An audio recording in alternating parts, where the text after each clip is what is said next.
Good afternoon or good evening, depending on where you're tuning in from for the Dark Reading virtual event. Welcome to our panel for Evaluating and Implementing Security in the Cloud, sponsored by Menlo Security and Vulcan Cyber, brought to you by Dark Reading, and broadcast by Informa. I'm Famida Rashid, Managing Editor of Dark Reading, and I'll be moderating this panel conversation today.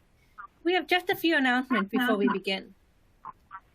You can submit questions to our presenters by typing them into the Q&A window on the console, and we'll try to get you the answers. If you're experiencing any technical problems, please type your issue into the Q&A text area, and we'll offer one-on-one assistance. You can also hit F5 or Command-R on a Mac, and this will refresh your console. You can join the conversations in the group chat accessible in the Zones area of the virtual event, as well as the group chat on this webinar console. You can have this webinar and the virtual event open at the same time in separate browser windows. Now, on to the panel discussion, Evaluating and Implementing Security in the Cloud. For many enterprises, the rapid move to work-from-home computing and new digital business models accelerated the shift toward cloud-based applications and services. At the same time, there had been a growing number of data breaches perpetrated through vulnerabilities in cloud services and technology. How can enterprises swiftly expand their use of cloud technology without exposing themselves to new vulnerabilities? What role will technology play in securing cloud-oriented IT environments? In this panel, experts will offer a look at emerging cloud security technology as well as emerging threats that target the cloud. Let me briefly introduce our panel of experts. Dan Mellon, Global Lead for Security Cloud and Infrastructure Practice at Accenture. He helped organizations integrate cloud, mobile, and connected platforms securely. He had more than 20 years of experience at Accenture, working with clients to develop and implement a wide range of comprehensive security strategies. Melinda Marks, Senior Analyst at ESG. She covers cloud and application security for ESG. With more than 20 years of experience in tech marketing and strategy, Melinda is passionate about conveying product value and differentiation and driving revenue. Yaniv Bar-Dayan, co-founder and CEO, Vulcan Cyber. Yaniv has spent more than a decade helping some of the largest companies in the world improve their cybersecurity posture and reduce risk. With his solution, not problems mantra, Yaniv co-founded Vulcan Cyber to help security and IT teams scale cyber risk management and mitigation. Mark Guntrip, Senior Director of Cybersecurity Strategy at Menlo Security. He brings over 20 years experience in the enterprise security market where through a range of roles including engineering, product management, and product marketing, he has a proven track record of building success in new markets as well as promoting growth within more established areas. You can find the full bios of our speakers in the speaker bio widget found at the bottom of your console. And now, let's begin. So, as we said earlier, the cloud is now ubiquitous. Practically every organization relies on some kind of cloud service or application, but not everyone has a clear picture of cloud threats. So, Melinda, why don't you kick us off and walk us through a bit on what kind of threats are we seeing that specifically target cloud environments?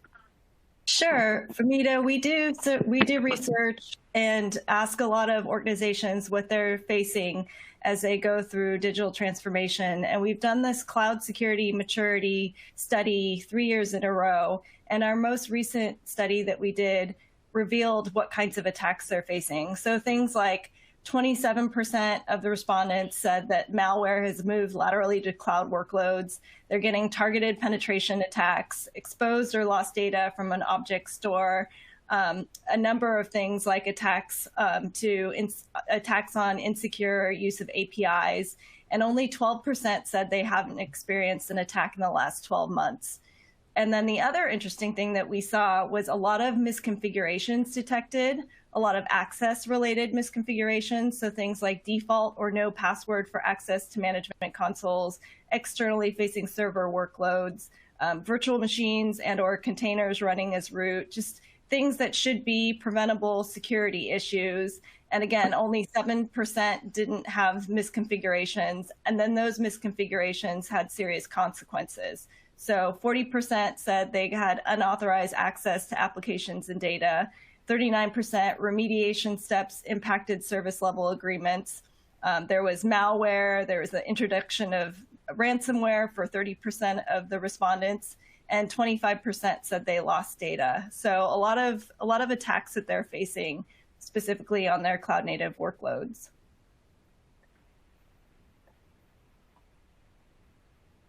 I just found that bit a little interesting because I think when I think of cloud, I tend to just think about the misconfigurations.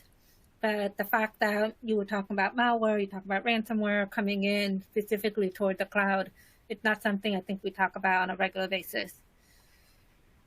That's right. I would add that when we look at or hear on cloud security incidents, we usually go directly to public cloud environments, production environments that are environments that we ourselves maintain. But as we look at the broader cloud security strategy, we need to also remember that there are platform as a service, software as a service applications that we use in our organizations that have an abundance of attacks from an attack surface perspective. If it's through APIs or identity theft, we usually take our mind to the traditional cloud, while we need to remember that as we look at a cloud strategy, we have to also take under consideration our SaaS applications and other areas apart from our production environment. Absolutely. It's a different attack surface that's constantly changing. I think one of the things... Go ahead, Dan. Yeah, I was just going to say one of the important things there is the level of control and access you have around some of the controls is very different when you start talking about PaaS services and SaaS services. And so your ability to implement the same kinds of preventative or detective controls in those environments is definitely it's a different piece. I think as we look at the SaaS applications as well, one of the things that we're seeing is, we're now in a world where the attackers out there can get a consumer version of the SaaS, exactly the same SaaS application that enterprises are using, and can figure out how to use it, how to connect it, how to get past some of the built-in security controls. So they've really got their test ground before they push out these attacks. So their level of success is going to be substantially higher because they've done that quality assurance, as it were, on the attacks that they're putting out there. Really good point. I think, Mark, that's a really interesting point, because that's kind of like how ransomware evolved. For a while, we were targeting only individual consumers, and then it became a enterprise attack. So it is a little bit of attackers using consumers to test out their technique before they move on to the enterprise level. Yeah, absolutely. Since Dan, you brought up controls, I was hoping you and Mark can talk a little bit about that. So Mark, why don't we kind of talk a little bit about what does it mean when we're talking about cloud security controls? I mean, we have security controls already defined on premise, but what are the key differences that we need to keep in mind? Yeah, I mean, I think the key, or the first key thing that when organizations are looking to move their security from on-premises to the cloud is that what you're looking for isn't the same. In fact, it's fundamentally different. If you look at what you're trying to do on-premise with your security is have, I was going to say one, but several control points for things going in and out that have a lot of power, a lot of compute baked into a small space. And when you look at cloud security, actually what you're trying to do is the complete opposite of that. You don't want big and in one place. You want everywhere. I want it to be in every geography for every application. And so kind of the deployment side of it is very different. And I've spoken with many organizations as they look at trying to make that transition. And I do think that the security transition to the cloud is kind of the last one. It's kind of lagging everything, right? Your applications went, the data went to the cloud, everything went to the cloud, and we kind of went, oh, security too. That's got to go with it as well. So we're kind of like finishing off that digital transformation. But if you look at taking what you've got on premise and put that up in the cloud, then you're setting yourself up for failure, or at very least a whole lot of work to try and make that work, just because the whole world that it's trying to secure, the data, the users, and everything it's completely inside out to the way that we used to do it on premise. So I think I think that's one of the things that I've seen having trouble moving to the cloud, because you really have to change that mindset and go, you know what, everybody in my company works differently now. I need to revisit my security, figure out what applications, where they are, what data, and what policies and visibility points I need to put in to make sure that everything is secure. Yeah, Mark, I totally agree. One of the things that we often talk to clients about is the what can be very similar, but the how is absolutely very different. The concept of defense in depth, the concepts Melinda brought about around principle of least privilege and over-provisioned entitlements or users or services.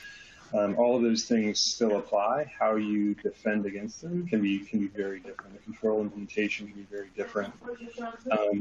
One of the things that I do want to keep in mind as we talk about cloud environments is the environment needs to extend beyond the technical piece. Generally, the technology is the easier of the parts. When you start to look at process change and governance, service introduction, and how you go about that, there's an earlier stage at which you can catch, poorly secured elements that would be deployed as a part of cloud adoption or digital transformation, and those are the right points to be able to prevent something bad from happening. Yep, absolutely. And I would just also add too that it's a scaling issue with the move to the cloud. All of a sudden, you have a lot faster development cycles, higher volume, higher velocity, and then you have a security team that's trying to figure out how to not be a bottleneck, but enable them to move quickly. So you need those controls to put in there, and this is one of the reasons why we have so many misconfigurations and problems from misconfigurations is things are just moving too quickly, and mistakes are bound to happen with that much speed and the number of releases going through. So whatever you can do to reduce that risk is what you need to do. I think the cloud now for companies and enterprise just have a different essence than what the on-prem I would say on-prem environments were, because cloud now is an enabler to a digital business, and this is why we call it production environment. So you always have to, if 10 years ago my dilemma was, should I patch this email server and maybe have no emails for half an hour? Now, if I don't have my streaming servers up for half an hour, or my e-commerce website up for half an hour, then the impact on the business is so much bigger. I'm actually losing money, and this is something that security just cannot govern in the same way as it was in the on-prem world. These decisions of business versus security are so much more impactful around these cloud environments because of their essence, and because these digital services, internal digital services, were again thrown into G Suite and Office 365 and the SaaS CRMs. So everything we maintain is our business in the cloud, is the production in the cloud. This is why, on the one hand, you have the lack of governance. We run really, really, really fast to remain competitive, and want to release new things. On the other end, we can stop it, or we can do things on a governance basis because we might compromise the business. And unfortunately, with no business, there is no security. With no security, there might be a business for a while until something will happen. So this conflict is way, way, way more dramatic in the modern world versus what it was 10 years ago in the on-prem environments.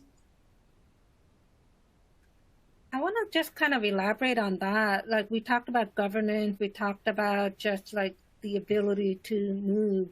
So Yaniv, I feel like visibility is also different when we're talking about cloud versus on-prem. Can we talk a little bit about visibility and what we kind of need to think about from a security perspective? Yeah, I think that when we look at visibility in the cloud, we're actually kind of lucky. It's funny to say there's a wider variety of entities that are living in the cloud. There are permutations of what we known in the past as assets, hosts, etc.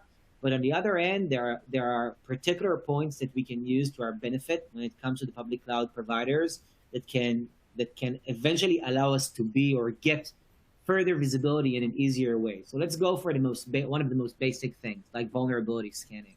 When we look at vulnerability scanning in the on-prem world, we have to apply I would say, we have to apply methodologies of detection and methodologies of reconnaissance to understand the size of our environment to a point where we have to manage almost an unmanageable operation.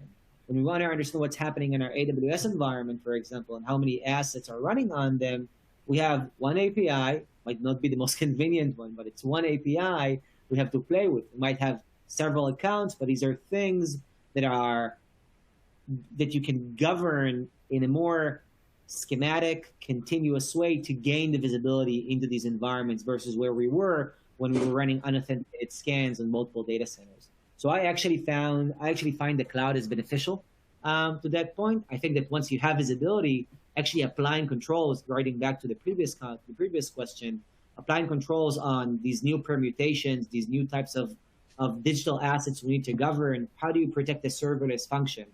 What is an S3 bucket? What's the difference between that and a regular host and EC2? These type of questions are questions where I think us as a security industry have not answered yet to the fullest, and we are still building out the technologies that will catch up to the cloud in the way they caught up to the on-prem environments. Sure, definitely. I kind of found the point that you were making about the entire fact that we have tools built in, that's cloud-native tools, that's also helping with visibility and control. Seems like that's an area that we're going to have to dig into a little bit. But before we do that, I just want to make sure that we address this as well. Let's talk about the shared responsibility. Like that comes up every time the cloud discussion happens. We have all these new tools, more people involved. Who is responsible for what seems to be a harder question to answer than it used to be. So, Melinda, I think you had a couple of stats on that as well, right? Yeah, we always ask a lot of questions about personas and who cares about what, where the budgets are and things like that. And what we found from our research, like I said, that we ran 3 years in a row, is that there's really a shift to trying to have more centralized top-down approach to owning and managing security. So instead of multiple different siloed groups trying to do their own things, they're really trying to centralize it. So 75% said they either have merged or merged the different groups securing our cloud-native applications. And then another thing that we see happening is that the convergence is leading IT ops to have a more prominent role. So IT ops has a very prominent role. DevOps has a prominent role. Security, of course, and then smaller percentages of other groups like a cloud center of excellence at some organizations, cloud engineering, line of business, application owners. There's a small percentage who have responsibility. And then we see that IT ops and security usually kind of work together to lead their definition of functional requirements for security solutions. And they also share in the technical evaluations. And then the other groups participate, but not as much. And again, the budgeting is becoming more centralized. So it's a strategic purchase with the decisions made more often by IT ops or security leads versus separate other little groups. And it has to, they work on it with their cloud strategy to make sure that their security is a priority. Yeah, I see the same thing in practice. One quick example, so I've seen the distribution of the security responsibility as a part of that shared responsibility model. And it's to all the groups that Melinda just mentioned. I think probably one of the most prominent is the developer group. So the concept of DevOps owning parts of security, or call it DevSecOps or SecDevOps, depending on the orientation. One quick client example, there was a pretty large financial services institution that made a pretty radical change. They took their entire application development organization and rolled them up underneath application security.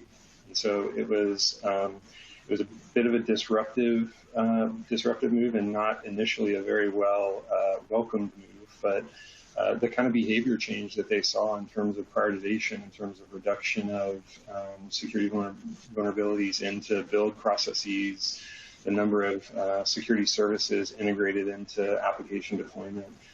I mean, you look at the efficiency and to the earlier conversations about security not being a blocker and being a business enabler. When you can talk about speed of deployment with security integrated, I mean, that's really kind of the dream. Mm-hmm. There's also been a nice evolution of tools too, because I think the cloud service providers, the developers will go directly and maybe use some open source tools and what's offered by the cloud service providers. And that was kind of that siloed approach. And the industry has been talking about shifting left for a long time, but there was this like antagonistic friction relationship between security and developers, where developers didn't want to use separate security tools.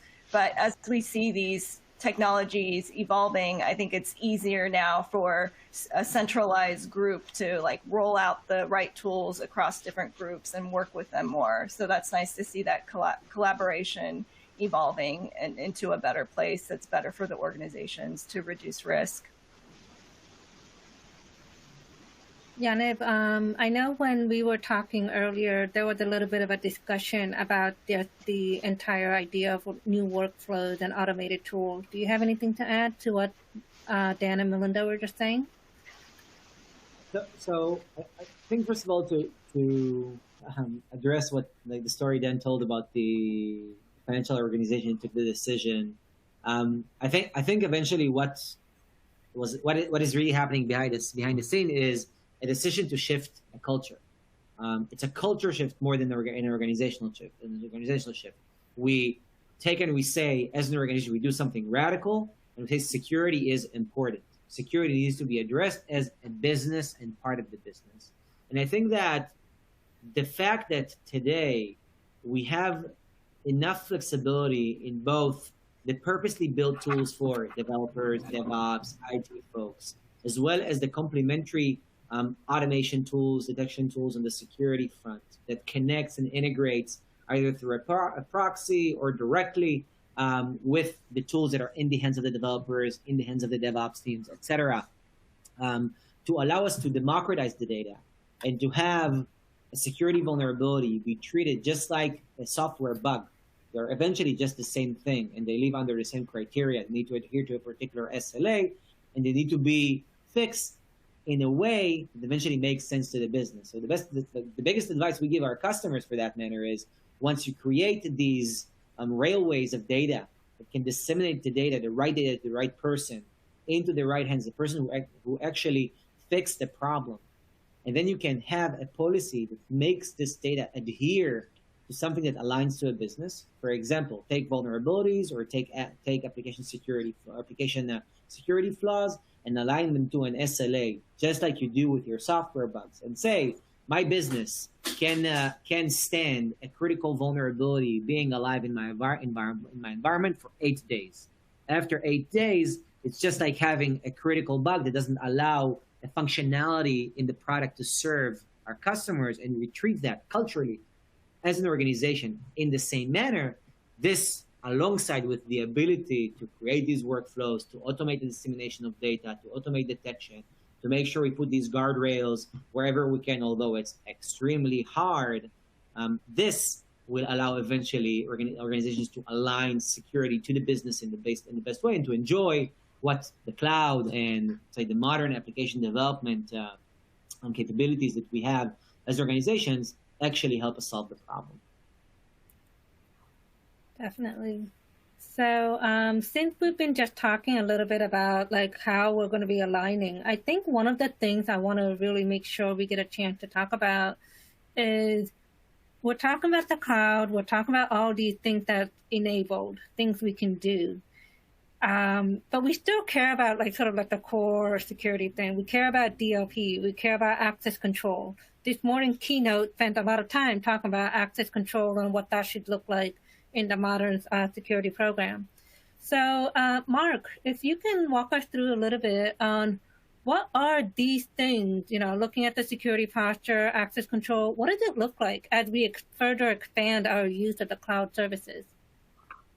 So I think that as we look at kind of our whole security universe, as it were, of all of the things that are out there, all the things that we've done over the years, I think if there's one thing I've learned is that cybersecurity teams never want to give something up, but I will always add more. I am never going to say that the old thing can go out the door, but I will add another layer to my stack. And so that kind of makes everything grow and grow and grow and grow. To the point, I always, one of the presentations I give is where I actually show the mobile phone that was like the thing when the technology came out that we still use today, and nobody in the room has got anything close to that. But that's the world we live in. Security is about making sure that we minimize risk, or at least control it to a level that's appropriate for and acceptable for a business. And so taking something away might add a little bit of risk, so we don't do it. I get it. But as we look at kind of everything that we're doing, so you mentioned DLP as one of the things in there, but you can stretch that out right to web security, email security, application security, everything that the panel here today has discussed. And I think one of the things that we're seeing or hearing, I should say, one of the things that we're hearing around pulling all these things together and how I do this in a more effective, maybe a more elegant way is a lot around consolidation. And I think I agree that companies are looking to consolidate their security vendors, but I think that consolidation doesn't mean, with this really broad set of controls that I'm trying to put in place, consolidation doesn't mean I need to get all of these from one vendor. I think if we start thinking in that way, we kind of get back to the world, I might be showing my age here, of when firewalls were moved into UTM and put the antivirus and the reputation and everything on top of it, and then it ran dog slow because you were trying to ask it to do 27 things that it wasn't built to do, and none of them were very good. And I think that's my fear in walking down this path, is that if we, again, consolidation good, consolidation to one, maybe not so good, but looking at what we want to achieve is, I think, the key thing. And if we want to achieve a good level of security, if we want to achieve risk that is managed and mitigated and controlled, then realistically, there isn't a company out there that has all of these things in a package where they are all effective, they are all good at the job that they do, and would be selected as a standalone option. So I think with all of that said, from the trends that I'm actually hearing from our customers, from prospects, is yes, they're looking to consolidate. They aren't looking for that kind of silver bullet, one company that can do it all, but they are looking for, whether you call it best in breed, these days maybe best in suite offerings, that if I can get one really good thing from one vendor, that's great. If they have another one or two things that operate to a level that I need them to operate, that's great. I will take those as well. But I'm not just going to select it just because it comes from that same vendor. And then as you look at, again, consolidation, not down to a consolidation of one, I think the other key thing that I'm hearing is all around integration. So what I can't have is maybe I consolidate down to 4 vendors. I'll just make up the numbers. I consolidate down to 4 vendors, but I can't monitor 4 things the same simultaneously. I can't have 4 points of visibility and then try and figure out what's going on. So everything has to be integrated, ideally API integration, so that as Yaniv was talking about earlier about automation and pulling all of this together, they talk to each other and they tell me what I need to know, and it isn't up to me to go to them and figure out what I need to know and kind of crank the details and the data in there and figure out what's actually going on my network. So consolidation down, but integration, I think, is key from that smaller number of security vendors that offer the capabilities that match the needs of the organization, not just selected because it's easy to buy it from one vendor. Yeah, and I would agree with that so much, because what ends up happening is it is a new area and things are evolving, and then there's all these different buzzwords and lists of you need a this, you need a that, and what ends up happening is sometimes people have these long checklists of what they need, and what I like to tell people is more about you need to find what are the highest impact things that you need to do that are going to have the best effect on reducing your risk. And you're right, like going to one vendor that may have this long list of things or lots of acquisitions, if their products aren't, all these different products are built in different ways. They all speak different languages. They're not necessarily talking to each other. Maybe if there's a larger vendor that's acquired a lot of companies but hasn't done the integrations, you might not get the value. The value is really in if you can go to a platform that's pulling in more contextual data, if they're having that platform and that integration help you work more efficiently, that's where the value would be for something like that. But yeah, it's a challenging thing, especially as there's a lot of new exciting technologies, and there's always smart ways to do things as things evolve. So it's definitely an interesting space to watch. I think Dan, you had some insight on that. Sorry. Go ahead, then. I'll go next. Yeah, I was just going to say that I think so a few things. One, I've definitely seen the collapse of different product capabilities with regards to single kind of suite or platform vendors. But I think it's already been pretty well illuminated that if there was a single vendor that did everything well enough, they wouldn't be an independent, right? One of the cloud providers from an acquisition standpoint would have picked them up. But yeah, I think there is definitely a rationalization of capabilities, and it's an and conversation usually for most of these clients with native and third-party products to be able to do this effectively. Integration, absolutely, probably one of the biggest pain points is working across different security platforms, and there is the holy grail of a single pane of glass. We can have a philosophical conversation over drinks as to whether or not that will ever exist, but I definitely see clients trending in that direction. I think that go for it, Yaniv. Just two words about this that I think we've been hearing about consolidation in the market for 2 decades. It never came, and it will never come, because the problems we are trying to solve are extremely complicated, and they require an amazing amount of expertise, particular expertise. The DLP problem requires, or the data problem in the cloud, for example, requires a very particular expertise that is dramatically different than what you need to do in order, or what type of company as a vendor you have to build to secure Kubernetes clusters. So it's just going to be part of our industry to understand that because the nature of the problems we're trying to solve is so difficult and is so complicated, it's just impossible for us to expect that one vendor will do everything excellent. It will just never happen. It will just never happen. No, that's definitely true. So a lot of our conversation's been talking about detection, blocking, control to just kind of protect. Yaniv, I would like to have you kind of kick off the next bit where what does mitigation look like? You touched upon it a little earlier about how the cloud service provider has the SLA and they'll take care of things. But overall, like from an enterprise perspective, what are the mitigation tactics, the things that you think about for enterprises and cloud environment? Honestly, it's really simple. It's just the same basic concepts as the on-prem, only applied to the cloud. Like, you don't need to go far along. You need to have a good asset management stance and understand what are the assets that are driving in your cloud. Assets, by the way, are not only hosts. They are your applications, your identities, whatever you're storing or whatever you're using to manage. You need to allow yourself to govern configurations, to do patch management and vulnerability management in a modern way. So maybe it's sometimes easier in the cloud because you're running immutable environments like containers that are easier to patch or easier to govern and control.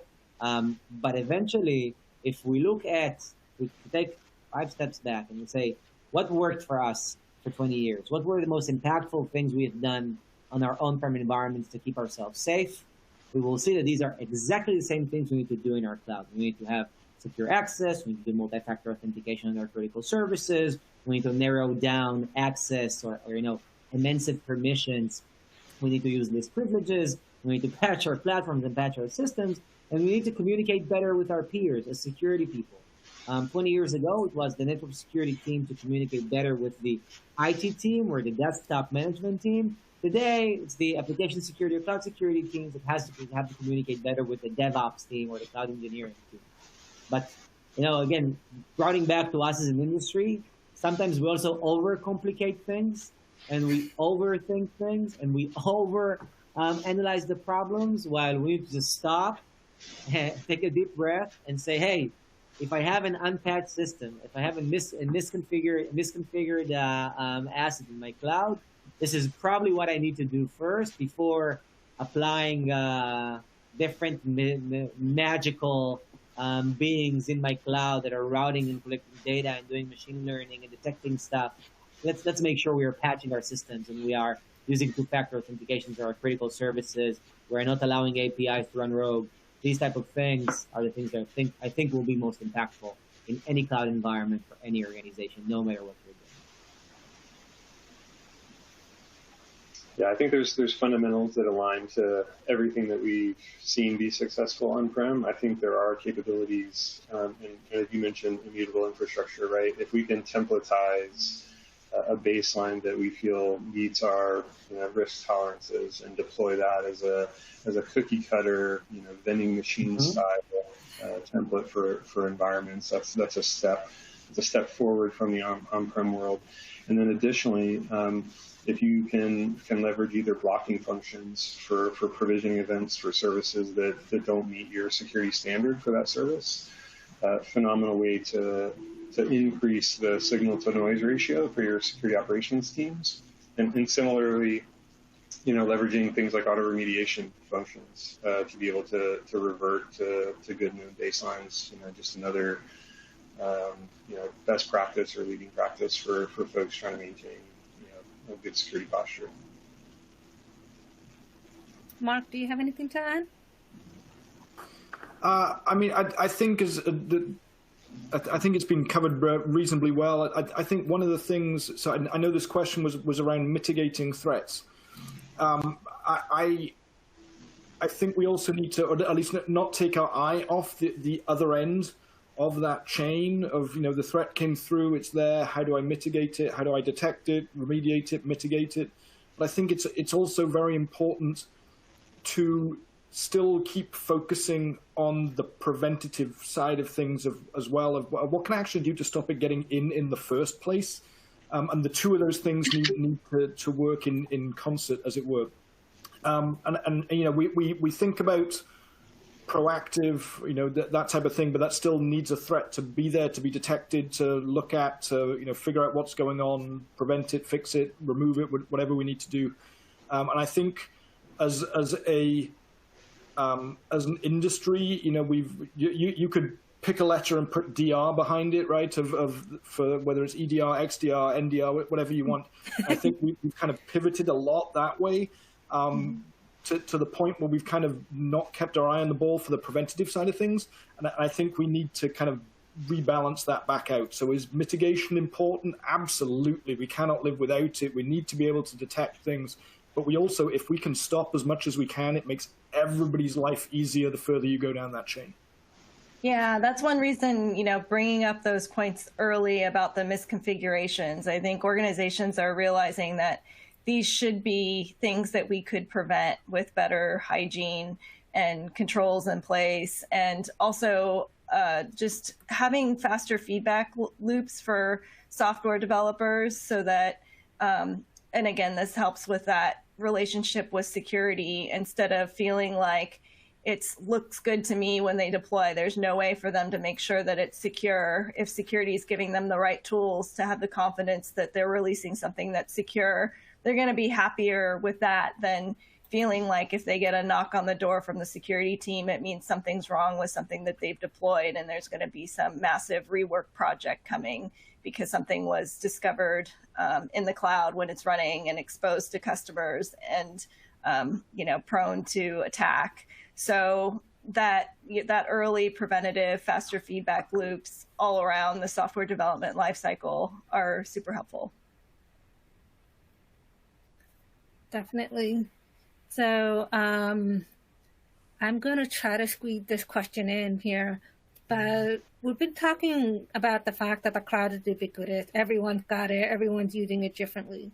So there's a lot of interest in multi-cloud. Even if an organization doesn't have a very specific strategy of, oh, we're going to be multi-cloud, odds are they already are in a multi-cloud environment.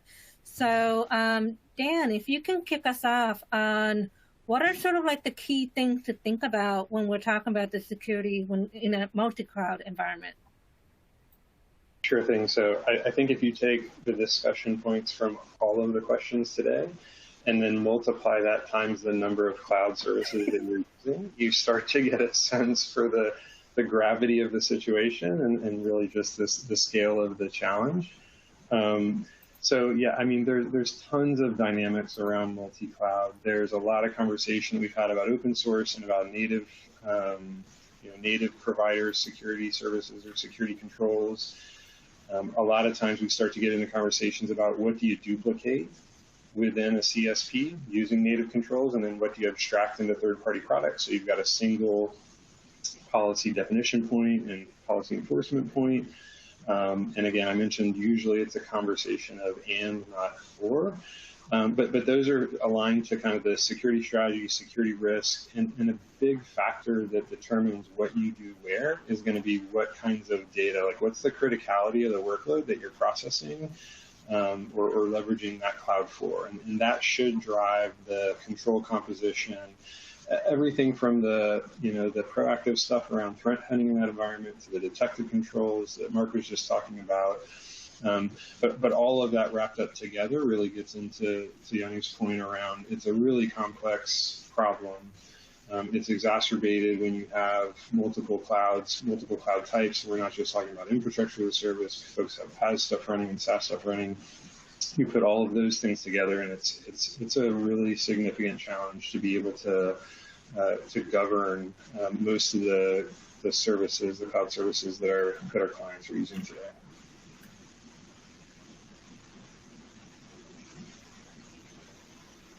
Anybody else want to weigh in on that?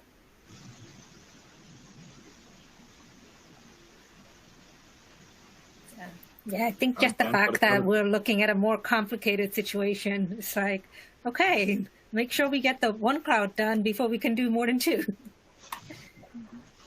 Well, I do think that multi-cloud is kind of inevitable, though, right, as well, just because of where people are coming from and going to.